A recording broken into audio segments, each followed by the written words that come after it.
నువ్వు కన్నటువంటి అమ్మ నాన్న నీ పట్ల కలలు కంటున్నారు. నువ్వు ప్రయోజకుడు కావాలి, పైకి రావాలి, 10 మందికి మేలు చేయాలి, 10 మందికి ఆదర్శంగా ఉండాలి, 10 మందికి ఆశీర్వాదంగా ఉండాలి. అమ్మ నాన్న కలలు కంటున్నారు. నువ్వేమో నేలబారు జీవితం జీవిస్తున్నావు. పనికి మాలిన సర్కిల్లో ఉన్నావు. చదువు సంధ్య లేని సర్కిల్లో నువ్వు ఉన్నావు. బరువు బాధ్యతలు లేనటువంటి బికారోళ్ళ మధ్య నువ్వు తిరుగుతున్నావు. ఫలితంగా వారిలో నువ్వు ఒక్కడిగా తయారవుతున్నావు. ఒకసారి ఆలోచించు. దేవుని పట్ల కలిగి ఉన్న ఆలోచనలు ఉన్నతమైనవి.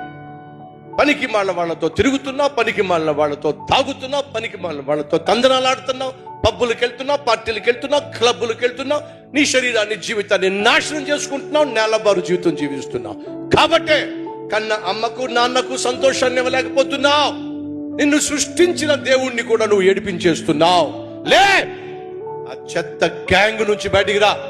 పాడైపోతున్నా, పతనం అయిపోతున్నా, పాతాళానికి పోతున్నా పడుచు వాళ్ళ మధ్యలో నువ్వు బయటికి రా. ఎప్పుడైతే ఆ చెత్త గ్యాంగ్ లో నుంచి నువ్వు బయటకు వస్తావో, ఆ తొట్టి గ్యాంగ్ లో నుంచి నువ్వు బయటకు వస్తావో, అప్పుడే బాగుపడతావు.